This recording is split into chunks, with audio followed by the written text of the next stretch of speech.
Hello السلام علیکم، میرا نام ہے Cleo and you are watching tales of terror, جہاں میں آپ لوگوں کی بھیجی سٹوریز کو نریٹ کرتی ہوں۔ اگر آپ کے پاس بھی ایسی ہی کوئی انٹرسٹنگ سٹوریز ہیں تو آپ مجھے ڈی ایم کر سکتے ہیں۔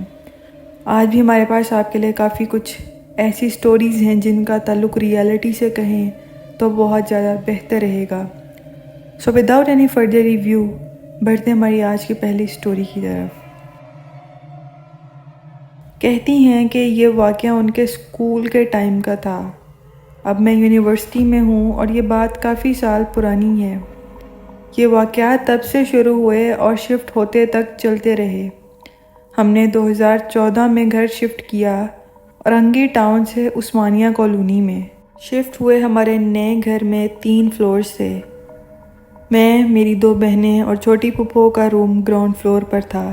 امی ابو کا روم فرسٹ فلور پر تھا اور بڑی پھپھوؤں اور کزنز کا روم ٹاپ فلور پر تھا۔ جب ہم شفٹ ہوئے تو وہ گھر کافی سالوں سے بند تھا اور اس گھر میں چھوٹے موٹے واقعات ہونا شروع ہوئے، جیسے چیزوں کا غائب ہونا اور پھر نہ ملنا، فیملی ممبرز کی شکلوں میں لوگوں کا دکھنا، اور جیسے ہی ان کو آواز دینا یا جیسے ہی ان کو محسوس ہوتا کہ ہم انہیں ہی دیکھ رہے ہیں، وہ ہماری آنکھوں سے ہمارے سامنے سے غائب ہو جاتے تھے۔ شفٹنگ کے کچھ ہی دن بعد میرا بھائی سیڑھیوں سے گرا اور اس کا سر پھٹ گیا، اور اس کے کچھ ہی دنوں کے بعد میری پھپھو کے ساتھ بھی سیم ویسا ہی ہوا۔ Like how strange, but you know what's more scary. کچھ ہی دنوں کے بعد میرے ابو کے ساتھ بھی یہی ہوا۔ میری پھپھو اور ابو نے بتایا کہ ان کو ایسا محسوس ہوا جیسے گرنے سے پہلے جیسے کسی نے ان کے پاؤں کو کھینچا ہو، اور میرا بھائی اس وقت کافی چھوٹا تھا تو وہ کچھ بول نہیں سکتا تھا۔ سب نے جو کچھ سنا یا دیکھا تھا وہ سب گھر کے فرسٹ فلور پر ہی ہوا تھا۔ گھر کے اس پورشن میں میرے ساتھ بہت کچھ ہوا تھا۔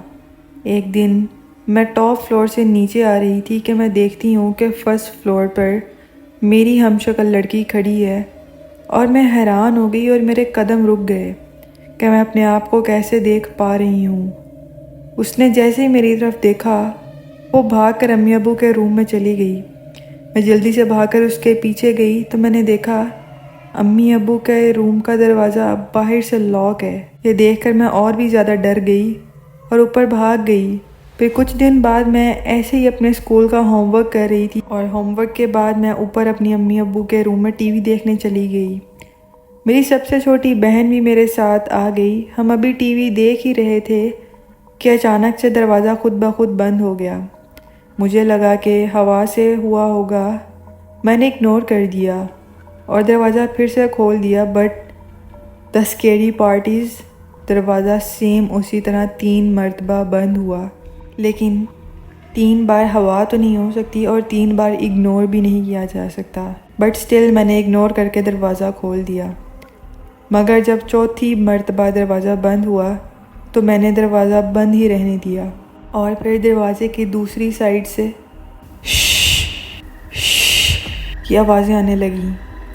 یہ سب دیکھ کر میری چھوٹی بہن جلدی سے میرے پاس آ کر لپٹ گئی۔ میری نظریں دروازے پر ہی جمی ہوئی تھیں اور نیچے سے صرف مجھے کسی کے پیر نظر آ رہے تھے۔ لائک وہ پیر سالڈ تو نہیں تھے، لائک کسی کا شیڈو تھا۔ دکھنے میں وہ انسانی شیڈو تھا، پر جیسے ہی وہ شیڈو دروازے سے ہٹا تو میں نے ڈرتے ہوئے دروازہ کھولا اور اپنی بہن کو لے کر فوراً سے اوپر بھاگی۔ میں نے یہ سب اپنی امی کو بتایا۔ امی نے میری چھوٹی بہن کو پکڑا اور نیچے اکیلے جانے سے منع کر دیا۔ ان واقعات کا سلسلہ رکا نہیں، مزید چلتا ہی گیا۔ جب بھی ہم اس گھر کو چھوڑنے کا سوچتے، گھر میں لڑائیاں ہونے لگتیں، فیملی ایشوز، ہیلتھ ایشوز ہونے لگتے۔ 2014 تک گھر کے حالات بہت زیادہ خراب ہو گئے تھے۔ ہم سب کو بہت سے فیملی ایشوز سے گزرنا پڑا۔ ابو کی حالت کافی خراب ہو گئی تھی۔ میرے ابو کو مینٹل ایشوز ہونے لگ گئے تھے، جس کے چلتے ہم نے ارادہ کر لیا تھا کہ ہم نے یہ گھر چھوڑنا ہی چھوڑنا ہے۔ شفٹنگ کا پورا پلان بن چکا تھا۔ شفٹنگ سے ایک رات پہلے میں معمول کے مطابق بیٹھی ہوئی ریڈیو پر کچھ سن رہی تھی۔ مجھے اچھی طرح سے یاد ہے رات کے 3 بج رہے تھے۔ میرا روم گراؤنڈ فلور پر تھا اور آواز مجھے اوپر سے کسی کے اترنے کی آ رہی تھی، جیسے کوئی گراؤنڈ فلور پر آ رہا ہے۔ اس کی آواز اتنی اونچی تھی کہ ہیڈ فونز کے باوجود بھی مجھے وہ اترنے کی آواز صاف واضح تھی۔ میں نے ریڈیو آف کیا اور سوچا کہ رات کے اس وقت کون بھاری پیروں سے اتر رہا ہے۔ میں چیک کرنے کے لیے اٹھی۔ ہمارے گھر میں مکمل اندھیرا نہیں تھا بلکہ فلور کی لائٹ چل رہی تھی۔ پہلے تو مجھے کچھ سمجھ نہیں آیا کہ میں کیا دیکھ رہی ہوں، اور شاید آپ بھی نہ یقین کریں، ایک عورت جو اپنے ہاتھوں اور پیروں کے بل سیڑھیوں سے اتر رہی ہے جیسے 4 پیروں والے جانور اترتے ہیں۔ میں اس وقت اتنا ڈر گئی تھی کہ میں نے 2 سے 3 مرتبہ اپنی پلکیں جھپکیں کہ میں جو دیکھ رہی ہوں وہ سچ ہے بھی ہے یا نہیں، لیکن جو میں دیکھ رہی تھی وہ سٹل میری نظروں کے سامنے سیڑھیوں سے نیچے اتر رہی تھی۔ میری ایگزسٹنس سے لا علم میں نے اس فیس پر غور کیا جو کہ پوری طرح سے وائٹ تھا اور ڈھکا ہوا تھا، یو کین سے فیس لیس تھا۔ اس کے منہ پر اس کے بال گرے ہوئے تھے لیکن مکمل طور پر نہیں، اس کی آنکھوں کی جگہ کچھ بھی نہیں تھا، سیاہ گڈھے تھے۔ میں روم کی طرف بھاگی اور اپنی پھپھو کو اٹھایا۔ انہوں نے مجھے آیت الکرسی پڑھنے کا کہا اور سو جانے کی ہدایت کی۔ خیر، یہ واقعہ اس گھر کا لاسٹ واقعہ تھا۔ سب سے عجیب بات یہ تھی کہ جیسے ہی ہم نے وہ گھر چھوڑا، ابو بھی بالکل ٹھیک ہو گئے، ہی واز نیور سک۔ ابو بتاتے ہیں کہ جب وہ اس گھر میں تھے تو انہیں اپنے کمرے میں کچھ بونے بچے نظر آتے تھے جن کے سر جسم سے بڑے ہوتے تھے اور وہ روم میں کھیلا کرتے تھے۔ اور عجیب بات یہ بھی ہے کہ وہ بچے امی کو کبھی نظر نہیں آئے، اور ابو اس سب کے بارے میں زیادہ ڈیٹیل نہیں بتاتے۔ ہو سکتا ہے ابو مزید اس سب کے بارے میں اب بات نہیں کرنا چاہتے، پر شکر ہے اب ایسا کچھ بھی نہیں ہے ہمارے ساتھ۔ آئی ہوپ اب آپ سیف ہیں اپنے گھر میں۔ باقی to be honest that was scary. ہماری نیکسٹ اسٹوری میں بھی یہ کہتے ہیں کہ آج سے کوئی 24 یا 25 سال پیچھے چلے جائیں، یہ مسئلہ تب کا ہے جب میرے والد سعودی عرب میں کام کرتے تھے۔ پہلے جس گھر میں ہم رہتے تھے وہاں ایک درخت تھا۔ میری ماما نے بغیر اجازت کے وہ درخت کاٹ دیا تھا کیونکہ اس درخت کی برانچز ہمارے گھر کے صحن میں پھیلی رہتی تھیں، تو ماما نے سوچا اس درخت کو کاٹ دیتے ہیں۔ درخت کی ٹہنیوں کو کاٹنے کے کچھ ہی دن بعد ماما کی طبیعت میں کافی چینجز آئے جو کہ اچھے نہیں تھے ماما کے لیے۔ ماما بیٹھی بیٹھی بہت زور زور سے ہنسنے لگتی ہیں اور کبھی تو بہت زور زور سے رونے لگ جاتی ہیں۔ ہماری نانو بتاتی ہیں وہ کہتی تھیں کہ ہماری ماما پر کوئی سایہ سا آ گیا تھا۔ تو نانو کے جاننے والے کے ایک پیر صاحب تھے جنہوں نے اپنے عمل سے پتہ لگا لیا جس درخت کی شاخیں امی نے کاٹی تھیں اس پر کسی جن کے بچے بیٹھا کرتے تھے، اور اسی جگہ سے وہ جن ماما کے پیچھے پڑ گئے۔ خیر، پڑھائی چلتی رہی اور وہ چیزیں جاتے وہ یہ کہہ کر گئی تھیں کہ ہم تمہیں نہیں چھوڑیں گی، بٹ اس واقعے کے 1 سال کے بعد میں پیدا ہو گیا۔ میں 6واں بچہ تھا تو میری ماما کی حالت کافی سیریس تھی۔ کافی دن ICU میں رہی تھیں پر پھر ٹھیک ہو گئی تھیں۔ ہم نے نیا گھر لیا جو کہ پرانے گھر سے ذرا پاس ہی تھا۔ جب ہم شفٹ ہوئے شروع میں سب کچھ ٹھیک چل رہا تھا، کوئی مسئلہ مسائل نہیں تھا۔ 2 سال بعد میری چھوٹی بہن پیدا ہوئی تب میری ماما کوما میں چلی گئی تھیں اور 21 دن کے بعد ان کی ڈیتھ ہو گئی۔ میری سب سے بڑی بہن اس وقت 16 سال کی تھیں۔ ہم سب بچے تھے اور ابو سعودی عرب میں تھے۔ ہمارے پاس ہماری نانو رہا کرتی تھیں۔ ماما کی ڈیتھ کے بعد کچھ عرصے بعد سے عجیب سی چیزیں ہونا شروع ہو گئیں۔ گھر میں کسی کے رونے کی آواز کا آنا، دروازوں کے باہر کسی کا کھڑا ہوا نظر آنا، کپڑوں پر خون کے چھینٹے، یا کوئی نہ کوئی بیمار رہتا تھا۔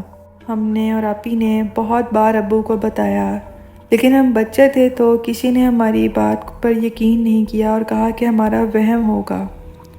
کچھ عرصے بعد نانا کی بھی ڈیتھ ہو گئی۔ میری آپی کی فرینڈ نے بتایا کہ ایک قاری نوری صاحب ہیں جو مسئلہ حل کر دیں گے۔ میری آپی ان کے پاس گئیں تو انہوں نے کچھ عمل وغیرہ بتائے، جیسے کہ کچھ نقش دھاگے پر لپیٹ کر دیے، اور جیسے صدقہ وغیرہ دینا، اور کچھ نقش جلانے کو دیے، اور کچھ نقش گھر کے دروازے کے پیچھے لگانے کو دیے۔ آپی نے ایسا ہی کیا اور ہمارے گھر کے حالات کچھ بہتر ہونا شروع ہو گئے۔ 2006 میں میری بہن اچانک سے بے ہوش ہو گئی، اور جب اس کا چیک اپ ہوا تو پتہ چلا اس کو سیلک نام کی بیماری ہے جس میں وہ ویٹیبلز نہیں کھا سکتی، صرف چاول کھا سکتی ہے۔ خیر، اس کا علاج کروایا گیا کچھ عرصے تک چلتا رہا اور وہ بھی ٹھیک ہو گئی، اور کچھ عرصے بعد میری نانوں کی بھی ڈیتھ ہو گئی۔ یہ بات 2014 کے سٹارٹ کی ہے۔ میری بہن اسما کی شادی فکس ہوئی میرے تایا کے بیٹے کے ساتھ۔ سب کچھ بالکل ٹھیک چل رہا تھا۔ ایک دن اسما کھانا کھا رہی تھی اور اچانک اسما نے پلیٹ پھینک دی اور زور زور سے رونا شروع کر دیا۔ ابو نے پوچھا کہ کیا ہوا ہے۔ اس نے بتایا کہ اس کی رائٹ سائڈ پر ایک بہت عجیب اور خوفناک سی عورت بیٹھی ہوئی تھی۔ میرے ابو نے اس کی بات کو نظر انداز کر دیا کیونکہ ابو ان چیزوں پر یقین نہیں کرتے۔ کچھ ہی دن بعد اسما کی طبیعت خراب ہو گئی اور چیک اپ میں پتہ چلا کہ اسما کو ریزسٹنٹ ٹی بی ہو گیا ہے، اور شادی میں صرف 3 دن باقی تھے اور وہ اٹھ کر بیٹھنے کے قابل بھی نہیں تھی۔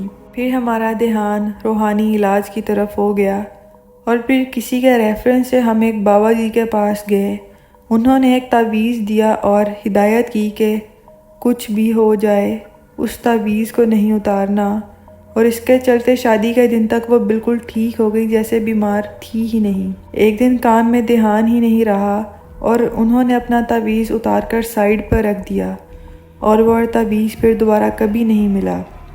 اور اس کے بعد ان کی طبیعت اتنی خراب ہو گئی کہ اب انہیں ہاسپٹل میں ایڈمٹ کرنا پڑ گیا، اور ٹیسٹ میں پتہ چلا ان کا لیفٹ لنگ پورا اور رائٹ لنگ ہاف ڈیمیج ہو چکا ہے۔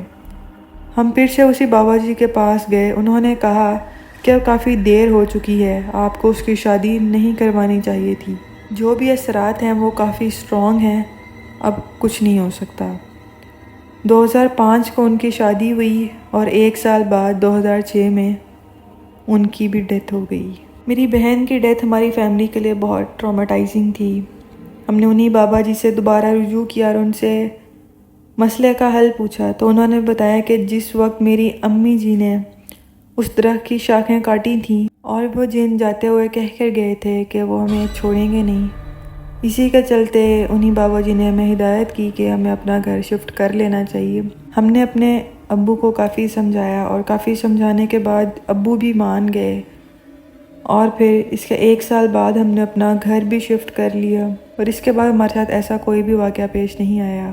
یار آج کی دونوں سٹوریز کافی سکیری تھیں، but this one not just scary but یا ہمیں خیال کرنا چاہیے کچھ بھی کرنے سے پہلے۔ باقی اللہ آپ کی فیملی کو صبر دے، اینڈ آئی ہوپ آپ کو آج کی سٹوریز بھی کافی پسند آئی ہوں گی۔ تو ایسی مزید سٹوریز کے لیے چینل کو لازمی سے سبسکرائب کر دیں۔ آج کے لیے بس اتنا ہی تھا، ملتے ہیں کسی نیکسٹ ویڈیو میں، تب تک کے لیے